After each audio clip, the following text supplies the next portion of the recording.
아프리카 최초로 한국산 자주포 체계를 도입한 이집트가 이번에는 천무까지 탐내고 있습니다. 최근 이집트 현지 매체에서 천무 도입과 기술 이전에 대한 내용을 중심으로 물밑 협상을 벌이고 있다는 소식이 전해졌는데요. 만약 이집트에 천무까지 수출된다면 이집트 육군은 한국산 포병 장비로 도배한 나라가 됩니다. 이집트의 한국산 포병 무기 사랑은 대단합니다. 이미 2조 원 이상의 예산을 들여 다량의 K9을 도입하였을 뿐만 아니라 여기에 더해 K10 탄약 보급 장갑차와 K11 사격 지휘 장갑차도 함께 도입하였습니다. 게다가 자주포의 두뇌 역할을 맡는 사격 지휘 체계까지 세계 최초로 한국산 체계를 도입한 것이 이집트일 정도로 이집트는 K9과 관련하여 구매할 수 있는 모든 체계와 장비를 죄다 긁어모으고 있습니다. 그리고 이에 화답한 한국은 K11 사격 지휘 장갑차에 탑재할 사격 지휘 체계에 이집트의 안보 환경을 반영하여 대함 사격에 특화된 기능을 추가 개량하여 공급하기로 결단을 내렸는데요.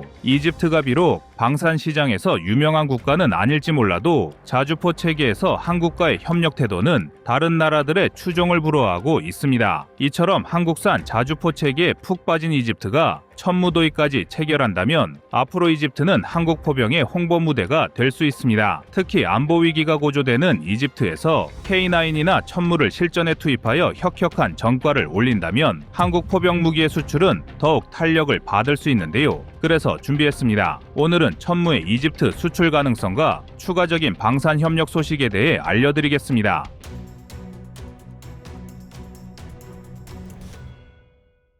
군사 분야 측면에서 이집트는 한국 국민들에게 다소 낯설게 느껴질 수 있는 나라지만 이집트는 최근 그 어떤 나라보다도 국방 분야에 많은 투자를 아끼지 않고 있습니다. 군사 분쟁이 잦은 중동 지역의 영향으로 인해 이집트는 직간접적으로 많은 피해를 받고 있는데요. 이집트는 홍해 일대를 위협하는 후티 반군으로 인해 심각한 경제적 위기를 맞이하고 있습니다. 전 세계 물동량의 15%를 차지하는 홍해는 해상 교역에 있어 절대로 빼놓을 수 없는 지역입니다. 그런데 후티 반군이 민간인 상선까지 무차별 공격을 일삼으며 전 세계 많은 기업이 홍해 노선 운항을 중단했고 지중해와 홍해를 연결하는 수에즈 운하를 관할하는 이집트의 손해도 더욱 커지고 있습니다. 오죽하면 압델파타 LCC 이집트 대통령은 공식 성명을 통해 후티 반군의 방해로 수에즈 운하 수입이 60%나 감소했고 최근 몇 달 동안 60억 달러 이상의 경제적 손실을 입었다고 지적했을 정도입니다. 이집트가 지상전력인 K9 자주포를 도입하면서 적성국의 함정까지 타격할 수 있는 사격 지휘 체계를 원했던 것도 연안을 위협하는 후티 반군이나 무장 세력의 준동을 억제하기 위해서인데요.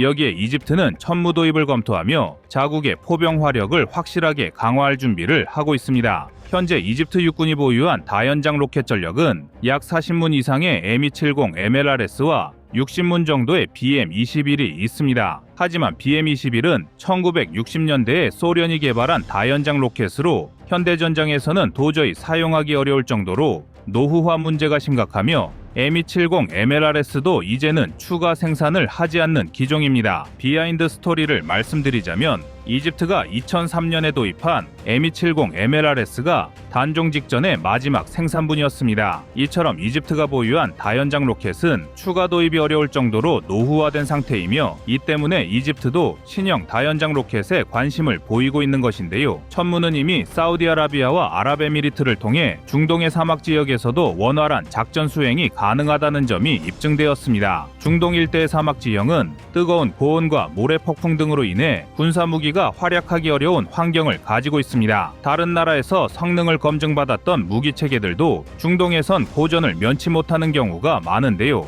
하지만 한국의 천무는 이미 중동에서 원활한 작전이 가능하다는 점이 입증되었기 때문에 이집트군의 관심을 받고 있는 것입니다. 여기에 더해 사우디아라비아가 후티 반군을 상대로 천무를 실전에서 사용했다는 점도 천무의 이집트 수출 확률을 높여주는 요소입니다. 군사무기 체계에 있어 가장 확실한 판매 포인트는 실전 경험입니다. 제 아무리 성능 테스트 과정에서 좋은 모습을 보여주었다고 하더라도 실전에서 확실한 모습을 보여준 무기와 그렇지 않은 많은 무기의 시장 대접은 판이하게 달라지는데 실전 검증이 완료된 무기는 신뢰성 측면에서 높은 점수를 받을 수 있습니다. 따라서 후티 반군의 위협으로 인해 신무기 도입을 서두르는 이집트의 입장에서 후티 반군과 실전을 치르고 있는 천무는 다른 무기보다 더 높은 신뢰를 받을 수 있다는 의미입니다. 사실 그동안 한국 방산의 수출이 증대되는 상황 속에서도 유독 아쉬운 점으로 지적받던 요소가 실전 경험이었습니다. FA-50 이외에는 마땅한 실전 사례를 찾아보기 어렵고 이것이 홍보 측면에서 한국 방산의 단점이 될 수 있다는 군 전문가들의 목소리가 작지 않았습니다. 아닌 게 아니라 FA-50은 필리핀의 반군 소탕 작전에 실제로 투입되어 성능을 입증했고 이를 기반으로 수출 실적을 확대할 수 있었습니다. 당시 필리핀 공군이 보유하고 있던 구형 전투기들은 근접 항공 지원 과정에서 아군을 향해 오폭을 하거나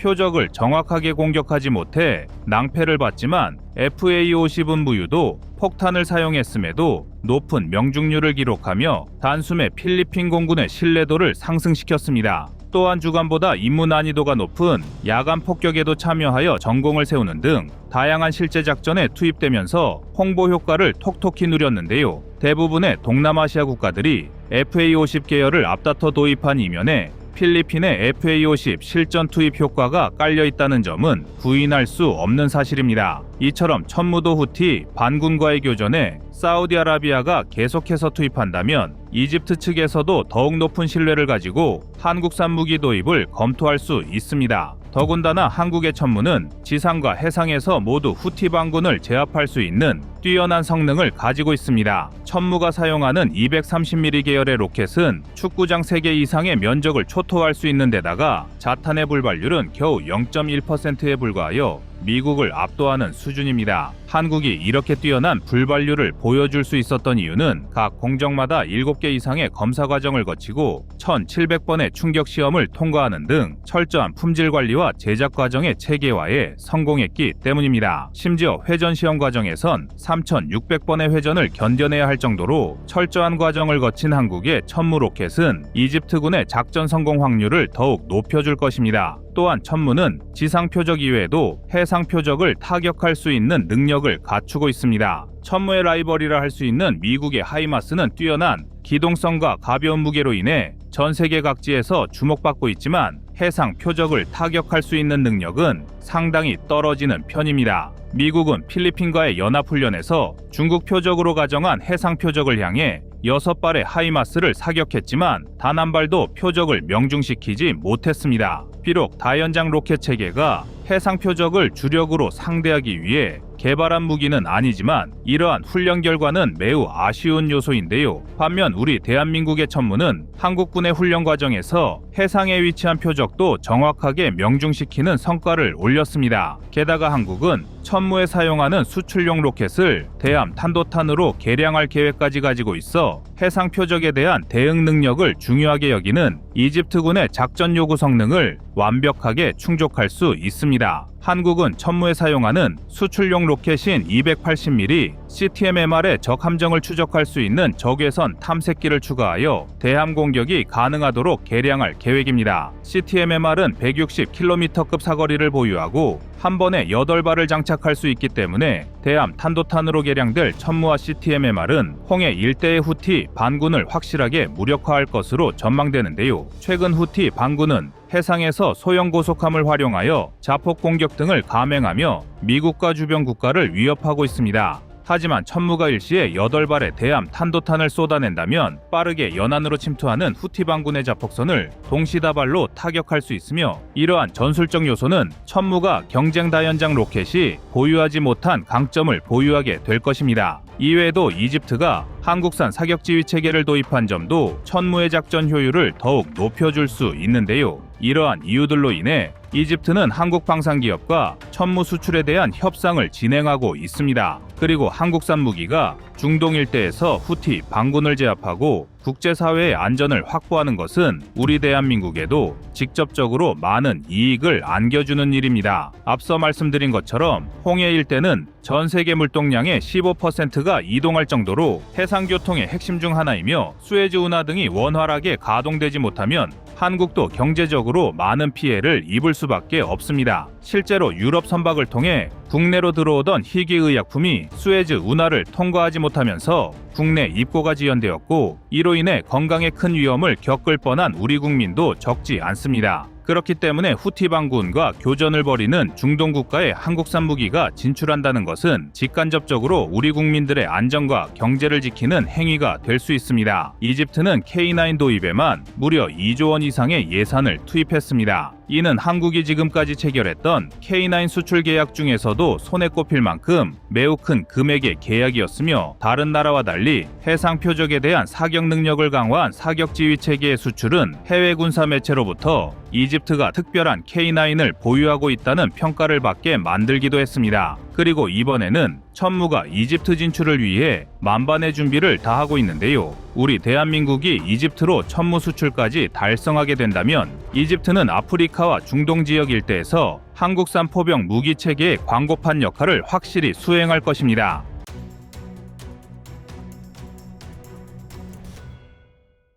다음은 25년 1월 23일 K9 대함 사격 영상입니다. 이집트는 지중해와 홍해를 연결하는 수에즈 운하를 가지고 있어 전 세계의 해운업과 해양사에 매우 큰 영향력을 지니고 있는 나라입니다. 수에즈 운하를 둘러싼 주변 해역에서 군사 분쟁이 발발하게 되면 이는 단순히 이집트의 문제가 아니라 전 세계적으로 상당한 경제 문제를 발생시킬 수 있으며, 주요 경제 지표를 수출입에 의존하는 한국 역시 부정적인 영향을 받게 될 가능성이 매우 높은데요. 따라서 이집트가 강력한 해상 방어 시스템을 구축하는 것은 국제사회의 경제적 안정과도 밀접한 연관을 지닙니다. 그런데 우수한 해상 방어 시스템을 구성해야 할 이집트가 대한 미사일이나 해군 함정이 아닌 K9에 많은 투자를 아끼지 않고 있습니다. 그러나 자주포로 해상 표적을 상대하는 것은 매우 어려운 일입니다. 이는 비단 K9뿐만 아니라 그 어떤 자주포도 쉽게 해결할 수 없는 문제인데, 자주포가 지상 표적과 달리 해상 표적을 상대하기 어려운 가장 큰 이유는 전혀 다른 작전 환경과 이에 따른 사격 재원 산출 문제 때문입니다. 지상 표적과 달리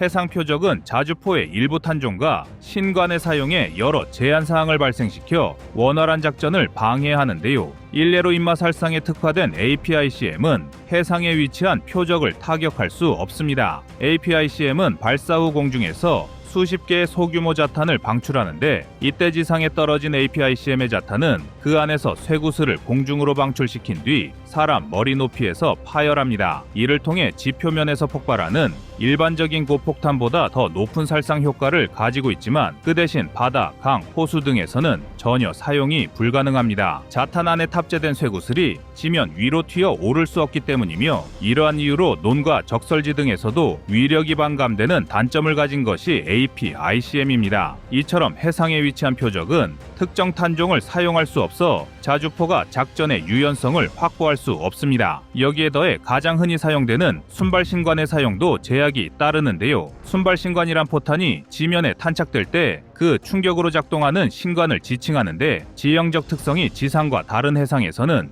효용성이 반감될 수 있습니다. 물론 해상의 수압과 포탄의 빠른 비행 속도로 인해 해수면에 충돌한 포탄의 순발신관도 충분히 작동되긴 하지만, 지표면에서 고폭탄이 터지는 것과 해수면에서 고폭탄이 터지는 것은 그 효과가 다릅니다. 이러한 이유들은 자주포가 해상 표적을 제압할 시 포탄과 신관을 선정하고 신속하게 사격 재원을 산출하는 데 장애물로 작용하는데요. K9이 이러한 문제를 극복하고 정확하게 해상 표적을 제압하기 위해서는 2탄종 효력사가 중요합니다. 2탄종 효력사는 6문으로 이루어진 한 개의 곡사포 포대가 각각 둘로 나뉘어 다른 탄종이나 신관을 사용하는 사격 임무를 의미합니다. 예를 들어 하나, 3, 5포는 순발 신관을 장착하여 고폭탄을 사격하고, 2, 4, 6포는 시한 신관을 장착하여 고폭탄을 사격하는 방식으로 신관을 나누어 사격할 수 있으며, 이외에도 홀수포반은 고폭탄, 짝수포반은 DPICM으로 탄종을 나누어 사격하는 방식을 2탄종 효력사라고 하는데요. 해상이나 강상에 위치한 표적을 제압하기 위해서는 순발신관과 접근신관을 혼합하여 사격하는 방식이 가장 효과적입니다. 한국도 적성국의 도발에 대비하여 이러한 방식의 사격을 구상하고 있지만, 문제는 짧은 시간 안에 각 포마다 다른 탄종과 신관의 사격 재원을 산출하는 것이 쉬운 일이 아니라는 것입니다. 예를 들어 시한신관은 신관 신관 장입량을 소수점 첫째 자리까지 산출해야 하지만 접근 신관은 소수점을 모두 절하하며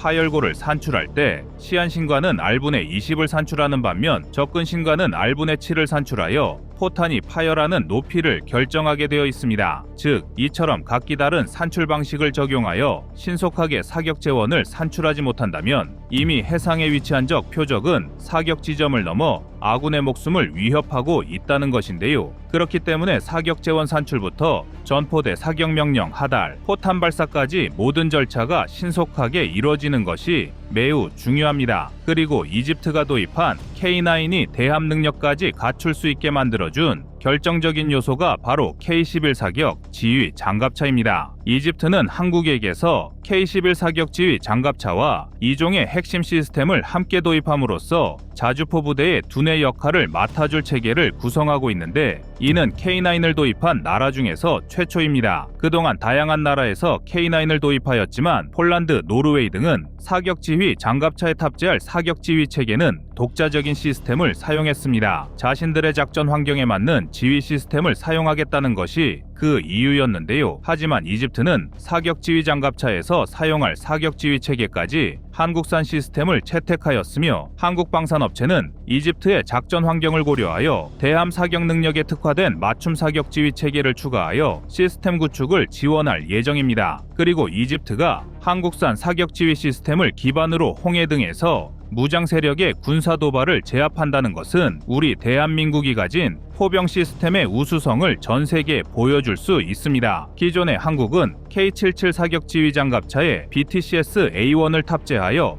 사격 재원을 산출하고 임무를 하달했습니다. BTCS A1은 포병 부대에 필요한 사격 재원을 자동으로 산출할 수 있는 컴퓨터이자 포병 작전의 핵심이라 할 수 있는데 BTCS A1에는 사격 재원 계산뿐만 아니라 탄종 및 신관 현황, 작전 계획별 표적 정보와 표적 번호, 기상 및 진지 재원, 포반별 차폐 재원, 전문 송수신 기능 등이 탑재되어 있어 포병 부대의 작전 지휘에 없어서는 안 될 시스템입니다. 그런데 한국은 이러한 사격 지휘 시스템을 지금보다 한 단계 더 발전시키기 위해 노력하고 있는데요. 최근에는 C4I 체계와 연동하여 상급 부대의 임무 지시를 원활하게 하달받을 수 있을 뿐만 아니라 해안 감시 레이더나 무인기, 해군 측의 초계기 등에서 획득한 표적 정보도 함께 공유할 수 있도록 합동전장 관리 체계와 긴밀한 연계 시스템을 구축하고 있습니다. 이러한 시스템은 한국산 자주포들이 조금 더 효율적으로 적을 추적하고 신속한 화력 투사가 가능하도록 만들어주며 지상과 해상의 군사 위협을 K9 자주포가 동시에 상대해야 하는 이집트의 작전 환경에 더욱 적합할 수 있습니다. 또한 해상에서 이동하는 표적을 상대하기 위해서는